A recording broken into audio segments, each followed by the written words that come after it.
तो गाइस कैसे हैं आप सब लोग। शैंग्रीला की एपिसोड 38 के साथ हाजिर हो। तो लास्ट एपिसोड के एंड पे हमने देखा था कि हमारा शिमू जो होता है सीनियर हाउ माउ से कहता है कि मुझे ये बताया कि डार्क डीमन सेक्टर क्या है और यहाँ पर हमें कैसे कैसे रहना है, हमें यहाँ पर सारी डिटेल्स चाहिए होंगी। तो इसी के साथ ही हाउ माउ उनसे कहता है कि सभी लोग मेरी बात को ध्यान से सुनना। तुम सभी लोग यहाँ पर डार्क डीमन सेक्टर में हो, जो कि एक बड़े सेक्टर की एक छोटी सी ब्रांच है। जहाँ पर एक बड़ा सेक्टर है जिसे स्काई डीमन सेक्टर कहा जाता है। हमारा जो स्काई डीमन सेक्टर है वो एक दूसरा सेक्टर जिसे विंड फायर सेक्टर कहा जाता है। और दूसरी तरफ से ये पूरे के पूरे कंट्री ऑफ जैन की पावर लेवल के बराबर ही है। तुम इसको ऐसे समझ लो कि जहां पर हमारी जो सेक्टर की पावर लेवल है इस वक्त कंट्री ऑफ जैन की पावर लेवल्स के बराबर ही है। हम लोग यहां पर एक बड़े डीमन गार्ड की पूजा करते हैं, एक बड़ा डीमन गार्ड जिसे demon guard of black flames कहा जाता है। हम लोग उसकी पूजा करते हैं, इसी वजह से इसे डार्क डीमन सेक्टर कहा जाता है। यहाँ पर सिर्फ और सिर्फ एक ही रूल है कि तुम्हारे पास स्ट्रेंथ है तभी तुम लोग यहाँ पर अपने आप को आगे बढ़ा सकते हो। सिर्फ और सिर्फ स्ट्रेंथ यहाँ पर रूल करती है। इस सेक्टर में ज्यादा कोई रूल्स नहीं है, सिर्फ और सिर्फ एक ही रूल है कि स्ट्रेंथ फॉलो करती है और स्ट्रेंथ जो है वही तुम्हारे लिए मायने रखती है। अगर तुम यहाँ पर कमजोर हो, अगर तुम मर जाते हो तो तुम्हें कोई भी एल्डर यहाँ पर बचाने के लिए नहीं आएगा, ना ही कोई यहाँ पर तुम्हें आकर जस्टिस देने वाला है। कोई भी सीनियर कभी भी तुम्हारे पर अटैक करके तुम्हें मार सकता है, कोई वीक तुम्हें अटैक करके मार सकता है अगर वो यहाँ पर स्ट्रॉन्ग बनना चाहता है। तो यहाँ पर कमजोर लोगों के लिए कोई जगह नहीं है। तुम लोग यहाँ पर 1000 लोगों को मारना चाहते हो तो उसको मारकर टॉप के ऊपर पहुंच सकते हो, कोई एल्डर तुम्हें कुछ कहेगा भी नहीं। जितने ज्यादा लोगों को यानी जितनी ज्यादा तुम्हारे पास स्ट्रेंथ होगी उतने ज्यादा तुम्हें यहाँ पर रिसोर्सेज मिलने वाले हैं। अगर तुम्हारे पास यहाँ पर रिसोर्सेज की कमी है तो फिर तुम्हें अपने हाथों के साथ उन रिसोर्सेज को कमाना होगा। अगर दूसरों से छीनना चाहते हो तो दूसरों से रिसोर्सेज को छीन सकते हो। कुछ लोग ऐसे होते हैं जो कि टॉप के ऊपर पहुंच जाते हैं, कुछ लोग ऐसे होते हैं जो यहाँ पर टॉप पर पहुंचने की ख्वाहिश में मर जाते हैं, और कुछ लोग ऐसे होते हैं जो कभी सी रैंक से आगे नहीं निकल पाते, और वो लोग हमेशा के लिए यहाँ पर या तो दूसरों के गुलाम बन जाते हैं या फिर वहीं पर काम करते करते मर जाते हैं। इसी वजह से यहाँ पर डिसाइपल्स को काफी सारे लेवल्स में तकसीम किया गया है। सबसे ऊपर जो है वो सेक्टर लीडर है, उसके नीचे एल्डर्स और माउंटेन ओनर्स हैं, फिर उसके नीचे 3 रैंक्स आते हैं जिसमें ए, बी और सी रैंक आते हैं। तुम लोग न्यूबी डिसाइपल्स और तुम सभी को यहाँ पर सी रैंक दिया जाएगा। उसके बाद जो डिसाइपल्स यहाँ पर इनर सेक्टर में हैं उन सभी को बी रैंक दिया जाता है, और ए रैंक में वो डिसाइपल्स आते हैं जो कि यहाँ पर कोर डिसाइपल्स हैं। इसी वजह से अगर तुम लोग यहाँ पर अपने रैंक को आगे बढ़ाना चाहते हो तो उसके लिए यहाँ पर कंपटीशन सिस्टम होता है। हर 3 महीने के बाद यहाँ पर एक कंपटीशन होता है जिसमें सी रैंक के डिसाइपल जो है वो सी रैंक के डिसाइपल्स को चैलेंज करते हैं ताकि वो ज्यादा रिसोर्सेज ले सके। अगर तुम लोग कंपटीशन को जीतते हो और तुम्हारी रैंकिंग को बढ़ाने के लिए अगर तुम सी से बी रैंक में अपग्रेड करना चाहते हो तो हर साल के बाद यहाँ पर एक बड़ा मेगा कंपटीशन होता है जिसमें तुम लोग ना सिर्फ अपने रैंक यानी सी रैंक को बल्कि तुम ऊपर वाले रैंक्स को भी चैलेंज कर सकते हो। अगर एक सी रैंक का लड़का बी रैंक के लड़के को हरा देता है तो इसका मतलब यह है कि तुम्हारा जो स्टेटस है वो अपडेट होकर बी रैंक हो जाएगा और उसके बाद तुम्हें ज्यादा रिसोर्सेज मिलेंगे। हालांकि हम लोग यहाँ पर रूल्स को मानते नहीं है, लेकिन फिर भी यहाँ पर एक ऐसा रूल बनाया गया है जिसमें जितने भी नए आने वाले डिसाइपल्स हैं उन सभी को पूरे 1 साल की रिलैक्सेशन मिलती है। 1 साल में वो अपनी कल्टीवेशन को बढ़ाएं और उसके बाद उन्हें यहाँ पर चैलेंजिंग सिस्टम में आना पड़ेगा, यानी कि उसके बाद उन्हें भी यहाँ पर कंपटीशन में फाइट करनी पड़ेगी। लेकिन इस 1 साल के लिए कोई भी डिसाइपल तुम्हारे पर अटैक नहीं करेगा, कोई भी सीनियर तुम्हारे पर अटैक नहीं करेगा और ना ही तुम्हें किसी फाइट में हिस्सा लेना पड़ेगा। सभी डिसाइपल्स को यहाँ पर एक एक टोकन दिया जाता है और उनसे कहा जाता है कि इस टोकन को संभाल कर रखना, और सभी लोग सीढ़ियां चढ़ते हुए अपने क्वार्टर्स की तरफ ऊपर जा रहे होते हैं। ज़ाओमिंग कहता है कि मुझे लगता है कि हम लोग आज के बाद से इसी जगह के ऊपर रहने वाले हैं और यहाँ पर कोई भी हमारी मदद करने के लिए बिल्कुल भी नहीं आने वाला। तो शुक्र है कि कम से कम 1 साल के लिए तो हम लोग यहाँ पर ठीक है, 1 साल के लिए कोई भी हमें यहाँ पर मुश्किल क्रिएट नहीं करेगा।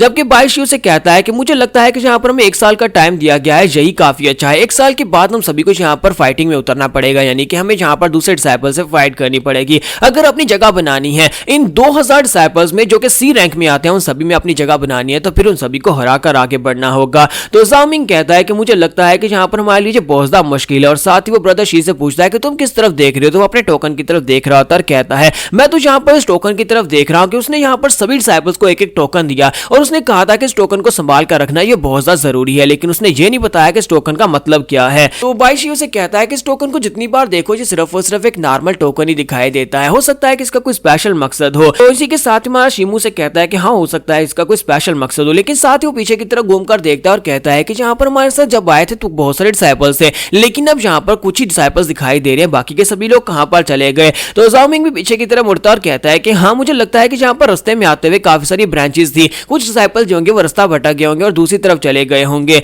जबकि हमारा बाइशियो से कहता है कि मुझे यहाँ पर समझ नहीं आ रही, ब्रदर शी वहां पर देखो क्या तुम्हें दिखाई दे रहा है, मुझे लगता है कि यहाँ पर कोई अटैक कर रहा है। और इसी के साथ ही दिखाते हैं कि एक लड़का बड़ी तेजी के साथ उनके पर अटैक कर रहा होता है, वहां पर 2 लड़कों के पर अटैक होता है, वो लोग वहीं पर गिर जाते हैं। शिमू और बाइशी दोनों वहां पर इस बात से काफी ज्यादा हैरान होते हैं और तीनों ही वहां पर एक दूसरे के साथ अपनी कमर जोड़कर खड़े हो जाते हैं, अपने आसपास देख रहे होते हैं कि वहां पर डिसाइपल जो होते हैं वो नीचे गिर रहे होते हैं। कोई बड़ी तेजी के साथ उन सभी के ऊपर अटैक कर रहा होता है और ये तीनों वहां पर फाइटिंग मूड में आ जाते हैं और कहते हैं कोई ना कोई तो है जो यहाँ पर न्यूबीज के ऊपर अटैक कर रहा है। तो माशिमो कहता है लेकिन यहाँ पर हमें कहा गया था कि पहले साल के लिए कोई भी हमारे पर अटैक नहीं करेगा और कोई सीनियर तो बिल्कुल भी अटैक नहीं कर सकता। फिर यहाँ पर कौन हमारे पर अटैक कर रहा है? लगता है कि उसकी स्पीड काफी ज्यादा है और इसी के साथ ही वो तीनों अपने आसपास देख रहे होते हैं कि कोई ना कोई यहाँ पर उनके पास निकलेगा। तो जाओ मिंग उनसे कहता है कि लगता नहीं है कि हम तीनों मिलकर भी यहाँ पर उस सीनियर का मुकाबला कर पाएंगे जो भी यहाँ पर हमारे पर अटैक कर रहा है। और बाकी सभी लोगों से भी कहता है कि सभी लोग यहाँ पर हमारे पास आ जाओ। लेकिन इसी के साथ ही वो सीनियर फिर से वहां पर से निकलता और बड़ी तेजी के साथ उनके पर अटैक कर रहा था। तो उसकी स्पीड वाकई में काफी ज्यादा आती है। तुम्हारा बायशु उसको आते हुए देख लेता है।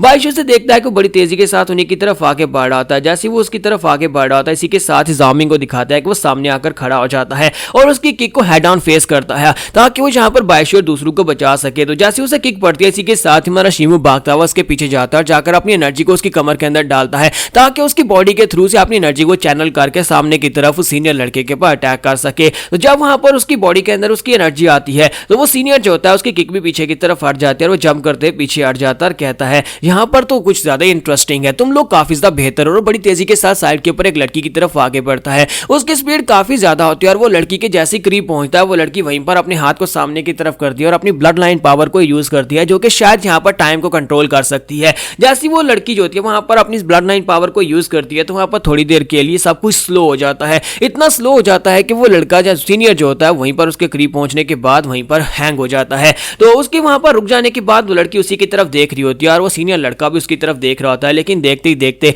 वो लड़की वहां पर से निकलकर शिमू और उसके टीम के पास पहुंच जाती है जबकि सीनियर जो होता है उसका पंच ग्राउंड के अंदर लैंड करता है और जल्दी से वो पीछे की तरफ घूमता है और उस लड़की की तरफ देखता है और उसके बाद वो खड़ा होकर हंसना शुरू कर देता है और कहता है देखो तो देखो यहाँ पर हमें क्या मिला है, यहाँ पर तो एक ब्लड वॉरियर है। तो सीनियर उनसे कहता है कि मुझे लगा था कि ग्रेट कंट्री ऑफ की से जितने लोग आए हैं वो सारे के सारे कचरा होते हैं लेकिन यहाँ पर ये तो एक ब्लड यूजर है, ब्लड लाइन यूजर है। इसका मतलब यह है कि तुम लोग इतने भी कमजोर नहीं हो। तो वो लड़की उसे कहती है कि क्या तुम्हें पता नहीं है यहाँ पर रूल है कि हम लोग पहले साल में न्यूबी डिसाइपल्स के ऊपर अटैक नहीं कर सकते, फिर यहाँ पर तुम हमारे पर अटैक कर रहे हो, इसका मतलब यह है कि असली कचरा तो तुम जो न्यूबीज से डर कर इनके ऊपर अटैक कर रहे हो। तो ये बात सुनने के बाद सीनियर जो होता है वो आगे से हंसना शुरू कर देता है और कहता है कि एक तो लड़की ऊपर से तीखा मसाला, तुम तो यहाँ पर बहुत ही तीखी बातें करती हो। यहाँ पर इस बात से डरना चाहिए कि अगर मैं यहाँ पर तुम्हारी इस एक्साइटमेंट तुम्हारे इस तीखेपन से बहुत ज्यादा एक्साइटेड हो गया तो मैं तुम सभी को यहीं पर मार सकता हूँ। जबकि वहां शिमू जलाकर उसे कहता है कि लगता है कि तुम यहाँ पर हमारी बात को इग्नोर कर रहे हो। यहाँ पर रूल है कि पहले साल में डिसाइपल्स के ऊपर कोई अटैक नहीं करेगा। यहाँ पर हम लोग डिसिप्लिन कमेटी को जाकर तुम्हारे बारे में बताएंगे, हम लोग सीनियर हाउ माओ के इस बारे में बता सकते हैं। तो आगे से हंसना शुरू कर देता है और उसे कहता है कि लड़के तुम्हें क्या लगता है कि तुम कौन सी जगह के ऊपर हो? तुम इस वक्त डार्क डीमन सेक्टर में हो। डार्क डीमन सेक्टर में कोई रूल नहीं है, यहाँ पर सिर्फ और सिर्फ स्ट्रेंथ रूल करती है। अगर मैं तुम सभी न्यूबी डिसाइपल्स को यहाँ पर मार भी देता हूँ तो कोई एल्डर यहाँ पर मुझे सजा नहीं देगा क्योंकि मैं तो सिर्फ और सिर्फ तुम्हारी स्ट्रेंथ को चेक करने के लिए यहाँ पर आया हूँ। वैसे भी यहाँ पर कोई भी एल्डर इस बात को जान भी नहीं पाएगा कि ये किसने किया है क्योंकि यहाँ पर बहुत सारे सीनियर्स हैं, कोई भी यहाँ पर आकर तुम सभी के ऊपर अटैक कर सकता है। स्पेसिफिकली यहाँ पर मेरे पर इल्जाम क्यों आएगा? और जितनी जल्दी तुम लोग इस बात को अपने जहन में बिठा लोगे तुम्हारे लिए अच्छा रहेगा कि डार्क डीमन सेक्टर में सिर्फ और सिर्फ स्ट्रेंथ ही असली रूल है। अगर तुम्हारे पास स्ट्रेंथ है तभी तुम यहाँ पर सर्वाइव कर पाओगे। और यहाँ पर हम लोग अपनी एपिसोड 38 का एंड करेंगे। नेक्स्ट एपिसोड में देखेंगे कि ये बेचारे यहाँ पर कैसी बुरी जगह के ऊपर फंस गए हैं जहाँ पर सिर्फ और सिर्फ स्ट्रेंथ रूल करती है।